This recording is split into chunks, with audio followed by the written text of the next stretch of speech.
In the past couple of years, we've seen certainly some big changes when it comes to the quarterback position in the NFL.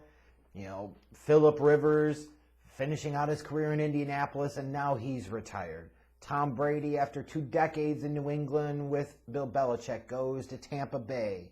And then you look at the New Orleans Saints and Drew Brees, and you say to yourself that Drew Brees was in a lot of ways the franchise changer. He was the franchise savior.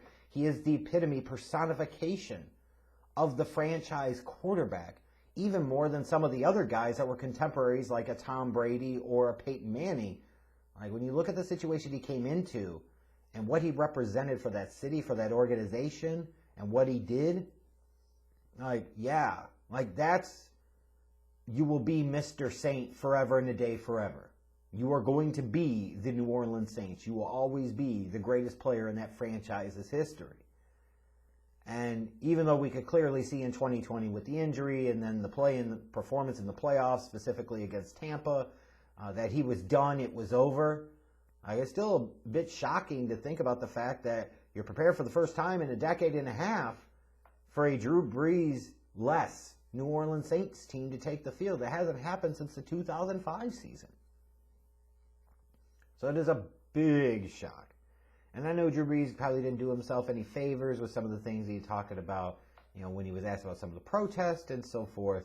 Yes, not the best take. I agree with that.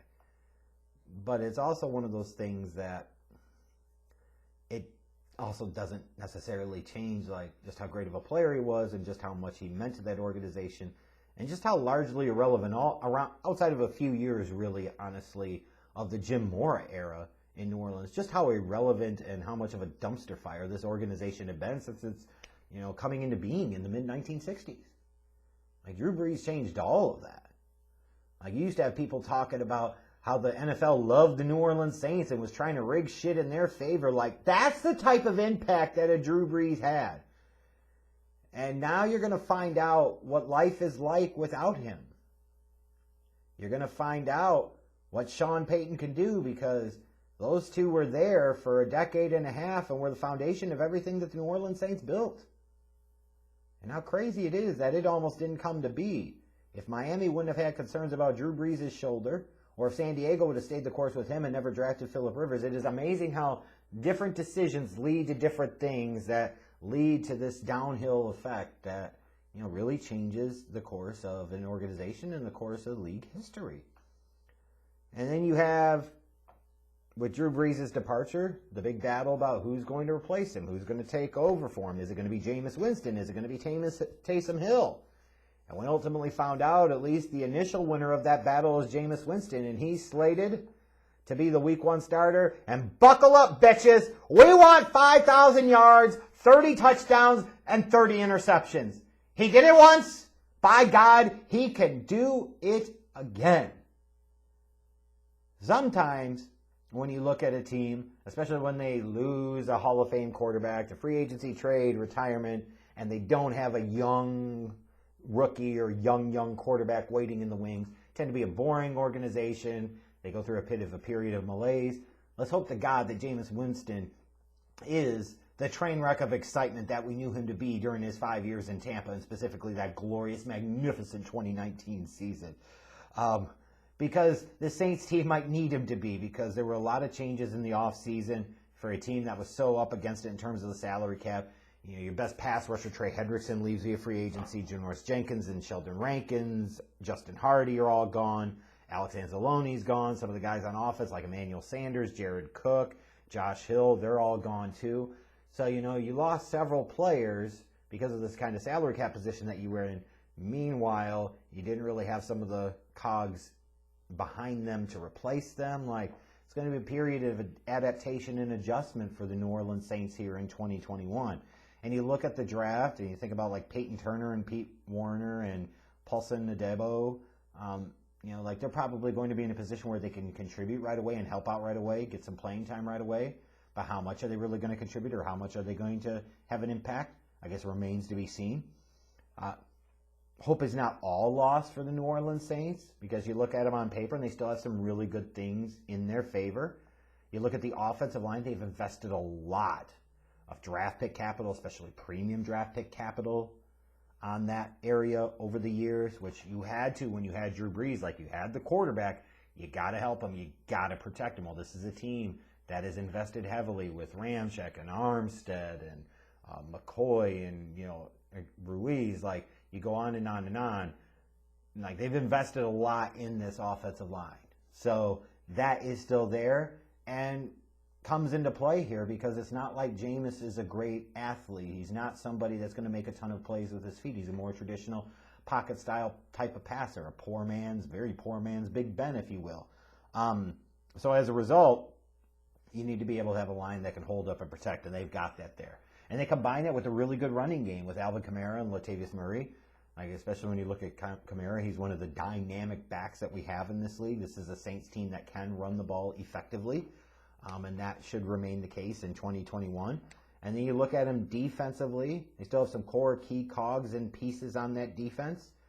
You think of the guys like Cameron Jordan and Demario Davis, Marshawn Lattimore. They've got some stars there. They've got some high-end players that you can still build a foundation of a pretty good defense around. And this was a really good defensive unit last year. That said, a few question marks for me. You look at the receiving core. I think you're not going to have Michael Thomas for a while. So you're already without your number one option, and you really don't have much behind him. What, Traquan Smith going to step up and have a massive year? Ooh, I don't know about all that. So, Jameis, how much is he going to be able to elevate the talent around him? How productive are they going to be in the passing game? I'll worry about that a little bit. And even for Jameis, too, like, he didn't play really last year. So what's he going to be like coming back and playing for the first time since 2019? Like, is he going to be a different quarterback? Is he going to be a different player? Is he going to be the same type of player? Is he going to face some of the same type of pressures here, where he has to feel like he has to make all the big plays and he has to make all the risky throws because he doesn't know, like, if a better opportunity is going to be there? Like, it's tantalizing and exciting to think about the possibilities of Jameis Winston. Oh boy, maybe he'll eat some W's this year. Let's eat some W's. If we get 17 games of Jameis eating some W's, that's all I want to see, dude. But I do also look at this defense, and I look at some of the core players. I referenced Cameron Jordan and Demario Davis. These guys are on the wrong side of 30. Like, they've lost some key pieces on that defense too. Like, just how good and effective is this defense going to be in 2021? I'm not sure about it. But the Saints team, in terms of their schedule, the first few weeks, like weeks 1 through 3, I think you start to get a pretty good idea of what this team's going to be, because you got to take on Green Bay. Even though it's at home, it's still Green Bay. It's the freaking Packers with Aaron Rodgers, so they're coming in. Then you got to go to Carolina. Then you got to go to New England. So a home game against the defending NFC North champions and the team that played in the NFC Championship game, and then 2 road games, one against what appears to be an improved Panthers team, and one against a Patriots team that's coached by the greatest coach of all time with their own young quarterback. Like, we'll see how they do to start off the year.